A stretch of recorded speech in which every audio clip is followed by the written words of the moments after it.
What's up, guys? Rare Spark here, and welcome to another episode of WWE Supercard Tuesday. So, let's go ahead and jump into some Supercard action. So, a little update on from what happened in the last video. I said I started my King of the Ring. I was doing pretty well early on. Ended up falling asleep, which made me fall majorly behind, and I was trying my best to recover. I was doing all the matches at the end, and I ended up one game behind at 8th place and ended up getting an ultra rare and a super rare card, unfortunately. So, tough break there. We're going to keep on grinding, though. I'm going to start another King of the Ring maybe tonight, sometime tonight, like midnight or so. Not really sure yet. Same thing sort of happened with this one, because once I lost this one, I kind of forgot about Season 1. But I ended up getting 2 Survivor cards out of it, so I guess that's okay. I don't know. But, anyways, so we are having a team event right now. We're almost done with it. My team, my brand new team, which I'm going to show you guys in just a minute. It's not my team, I should say. A brand new team that I joined. But first I want to show you how far I got in Road to Glory. I ended up getting Dolph Ziggler, and then I gave up because there was like 2 hours left. Ooh, sorry. There was about 2 hours left or so. And by that time, I was +1ing everything, so there was no real way I was going to get Gold Dust anyway. And plus, he's one of the bottom Survivor cards, so I said, you know what? Let me just let it go and relax. So we ended up getting Dolph Ziggler, though, so I'm happy about that. King Barrett, The Miz, we all got all these cards. So pretty good Road to Glory that time. I ended up progressing pretty well, and this is my final team at the time. So we still got 2 Epic Pros here. Maybe get some more Survivor cards. Obviously, Kevin Owens will take out the Ultimate Warrior. And then we'll have Bray Wyatt as the only sole survivor left as an Epic Pro. So once we get those out of there, I can actually get rid of all my Epic cards because they are not going to be necessary at this point anymore. Because, as you can see, just not necessary. So maybe I'll keep a couple of the Pros around that I have already. But I have a bunch of singles now. I'll show you that real quick before we show off the new team that I joined. So, let's see. Card total. See, as you can see, I have 29 Epic cards. So, if I get rid of 20 of them, it'll help out my spacing tremendously. So, let's go ahead and go and start into this while we talk about Monday Night Raw. So, if you're new to the channel, basically what we do the night after a wrestling show, whether it be Raw, SmackDown, NXT, pay-per-view, I try to do a nice little wrap-up review and sort of give you my thoughts as well on what happened. So that's what we're going to do. So we're going to do that while we play some Road to Glory, Team Road to Glory that is. But first I want to talk about my team real fast. This is the team I am on now, DX Army. I was invited by my friend Revelinin, which is I apologize if I said that wrong. Revelinin? I don't know. I don't know how to say his name in this game. I know how to say his name out of the game, which I'm actually a part of a WWE chat, WWE wrestling chat, I should say, not WWE, and he goes by the name of Nakamurta. So shout out to him. He is a Supercard player as well, and we kind of talked about Supercard, and then I ended up being stuck with no team, and I was like, hey, you got an open spot? He said, yeah, we do, and that's when I joined. Unfortunately, we didn't get a 10th member for this one, so we're down a guy right now. But by the next event, we'll definitely have a 10th guy, that's for sure.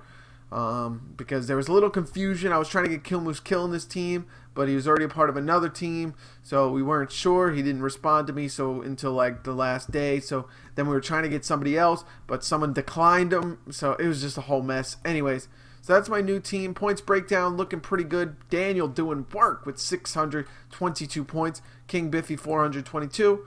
Revelinin with 357, Chris B 666 with 322 rather, Sand Snake with 315, Craig with 304, Jeff Styles 303, me with 222, and Flavy, however you say it, with 132. So overall, a good points balance. Now I don't like the fact that I'm at the bottom.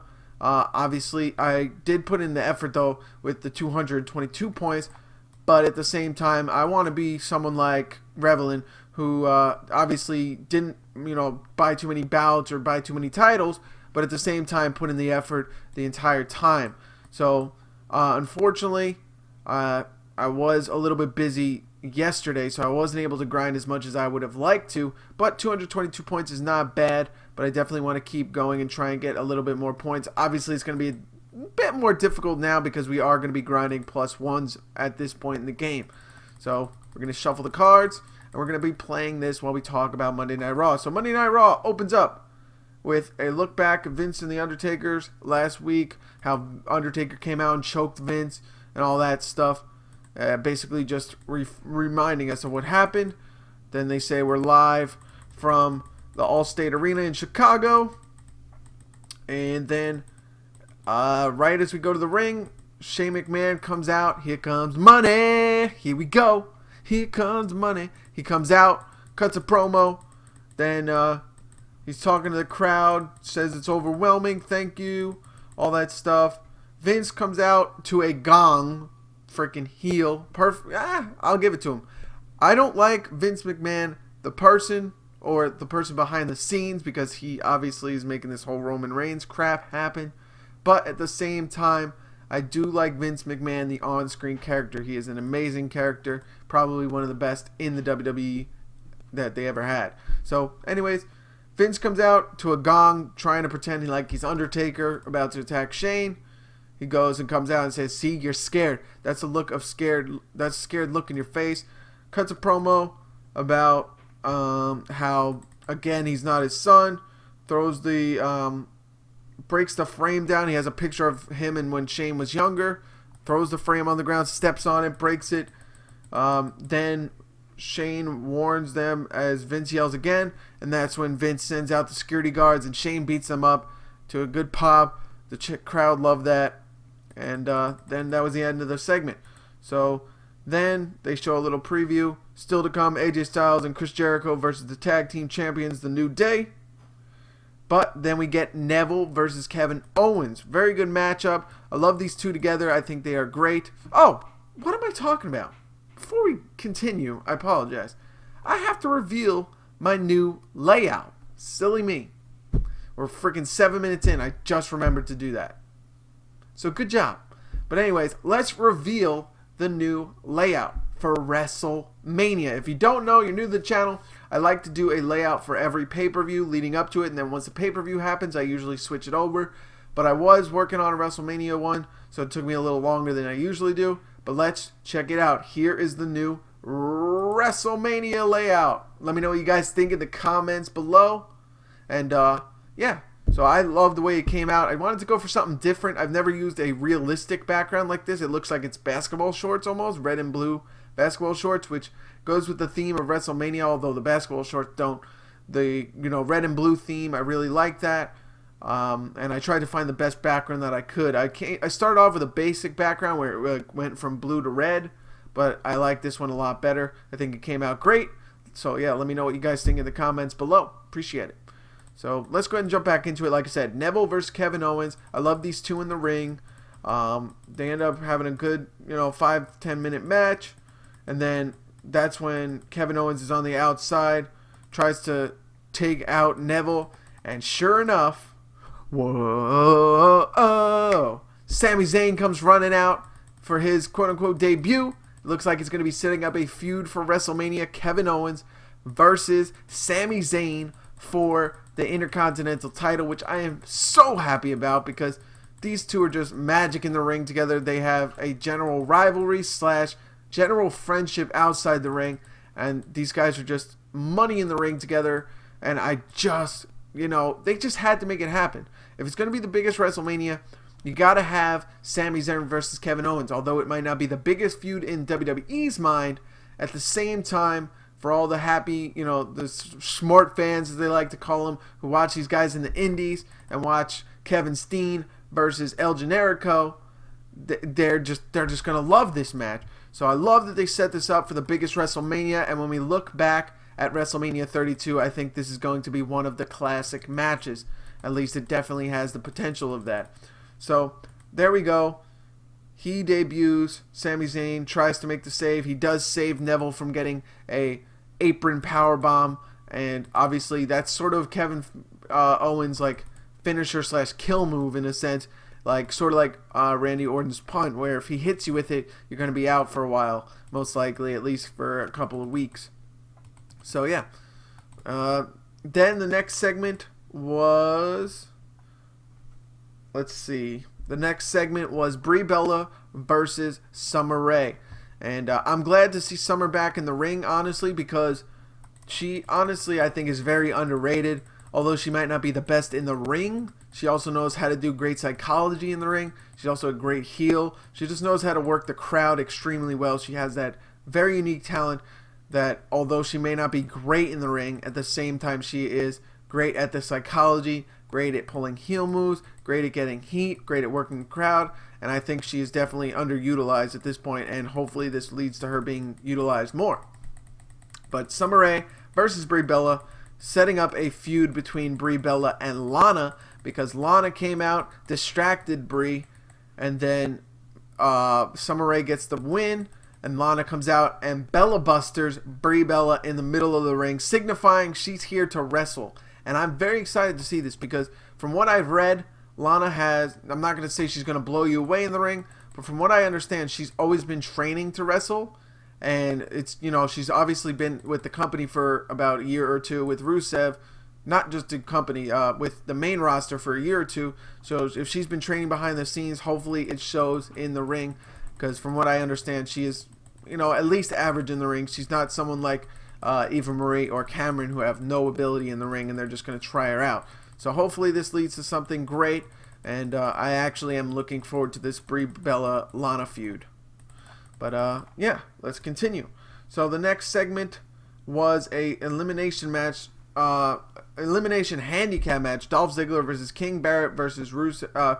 Dolph Ziggler versus King Barrett, Rusev, and Sheamus. There we go. It's a handicap match because he ended up sending out a tweet talking crap about the Authority, and so that was like their kind of like, I guess, way of setting up this random match on Raw, and they figured why not just do it. So they end up doing that.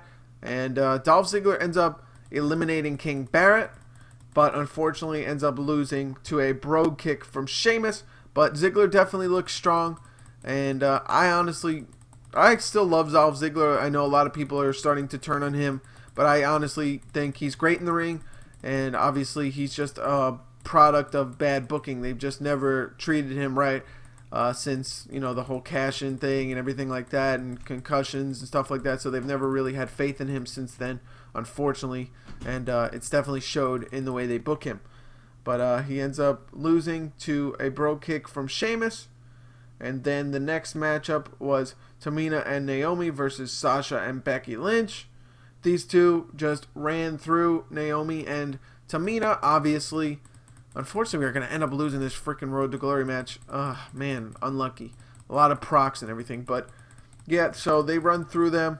But then, after the bell, Sasha has her arm raised, but Charlotte attacks her because Becky was attacked by Tamina earlier on before the match ended. So Charlotte gets the advantage over Sasha, and that ends the, you know, she stands tall, leaves the ring, her music hits, all that good stuff. The next matchup was WWE Tag Team Title match. Chris Jericho and Chris Jericho and AJ Styles versus The New Day. There we go. Tongue twister. But anyways, this was a great match. And if you didn't see Raw, definitely at least watch this tag match. I think it was probably one of the best non-gimmick tag matches in years. When I mean by non-gimmick, I mean no ladder match, because I know they had a great ladder match at TLC. But this was one of the best clean tag matches where there was no gimmicks. It was just heel versus face, and they didn't really do anything poorly. And I think, you know, they didn't do anything to ruin the match. I think the match was great. And like I said, Kofi Kingston versus AJ Styles was just a great matchup. And Kofi actually sold the backflip DDT thing that AJ does very well. And I finally understand what AJ was going for, because it always looked clunky when these other guys are selling it. Kofi made it look like $1 million. And like I said, if you haven't seen Raw, at least go check out this match because it was great. After the match, Chris Jericho turns on AJ Styles, unfortunately, and hits him with 3 code breakers. So pretty much signaling the end, he takes the Y2AJ shirt, rolls it up, and sticks it in his mouth, in AJ's mouth, as AJ's lying there motionless from the 3 code breakers. So I don't know what to do about this. I mean, if they can put up a good match, I'll accept it. But at the same time, I kind of was hoping for AJ Styles versus, Kevin Owens or someone new already. He's been feuding with him, Chris Jericho, basically since the end of the Royal Rumble to all the way till WrestleMania now. So it's kind of annoying, especially because we've actually already seen them in the ring, I think 3 times now. The 2 times on Raw and SmackDown, and then the pay-per-view match at Fastlane, and now we're going to see them again at WrestleMania. So it's like, come on. We've seen this match already, but I guess I'll deal with it and hope for the best and hope that they put on a good match, because I know both of them can put on a good match.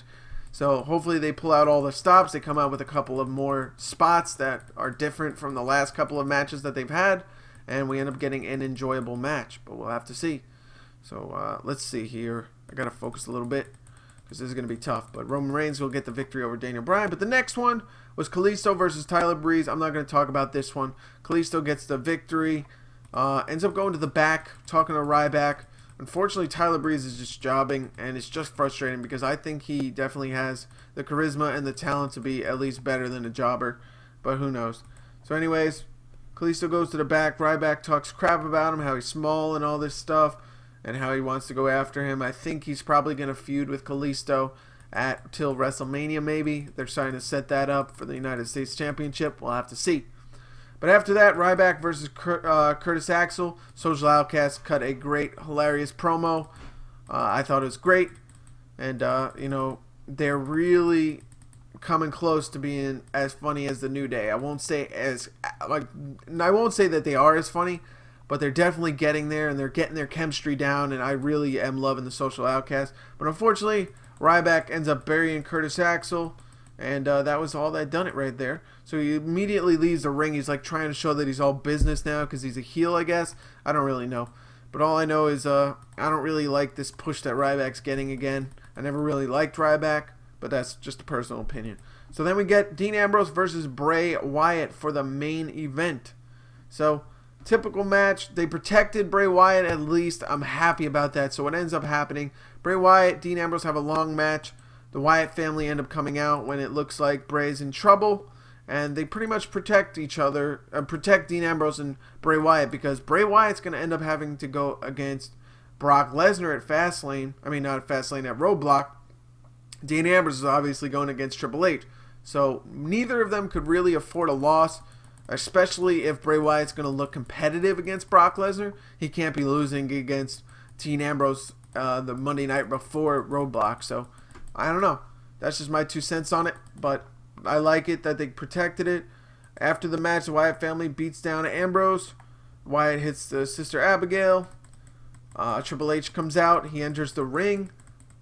Bray Wyatt gets in Triple H's face. The crowd goes nuts for this.